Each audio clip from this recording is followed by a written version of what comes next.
Di tanah Sunda, berabad-abad silam, berdiri sebuah kerajaan besar bernama Pajajaran. Rajanya terkenal bijaksana, sakti, dan disegani. Prabu Siliwangi atau Sri Baduga Maharaja yang bersemayam di Pakuan Pajajaran. Dari darahnya lahirlah raja-raja, ulama, bahkan para pejuang yang kelak menyebar ke berbagai pelosok Nusantara. Inilah kisah silsilah yang mengalir dari singa Pajajaran. Prabu Siliwangi naik tahta sekitar abad ke-15. Dari dirinya lahir putra-putri yang kelak membentuk sejarah besar Nusantara. Prabu Siliwangi berkata, "Anak-anakku, jagalah Pajajaran dengan kebijaksanaan, sebab negeri ini bukan milik kita semata, tetapi titipan leluhur dan rakyat." Dari Prabu Siliwangi lahir beberapa tokoh penting. Pertama, Prabu Surawisesa. Ia seorang raja kerajaan Sunda,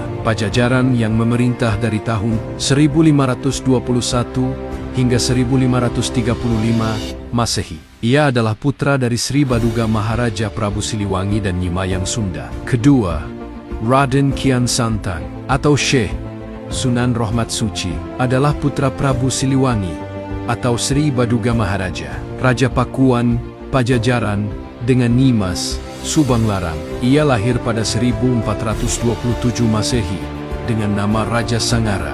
Ketiga, Raden Walang Sungsang, dikenal juga sebagai Pangeran Cakrabuana. Ia adalah putra Prabu Siliwangi, Prabu Jayadewata dan Nyi Mas Subanglarang, serta pendiri Kesultanan Cirebon. Keempat, Nyai Rara Santang adalah putri dari Raja Pajajaran, yakni Prabu Siliwangi. Merupakan anak kedua dari Prabu Siliwangi dan Nyi Mas Subanglarang. Ia menikah dengan Syarif Abdullah, ayah dari Sunan Gunung Jati. Kelima, Prabu Surosoan adalah putra dari Raja Pajajaran, Prabu Siliwangi, yang kemudian menjadi penguasa wilayah Banten pesisir. Ia adalah kakek dari Sultan Maulana Hasanuddin, pendiri Kesultanan Banten, dan namanya juga digunakan sebagai nama Keraton Surosoan, yang menjadi pusat pemerintahan Kesultanan Banten. Dari Walang Sungsang dan Rara Santang lahir jalur Cirebon dan Banten,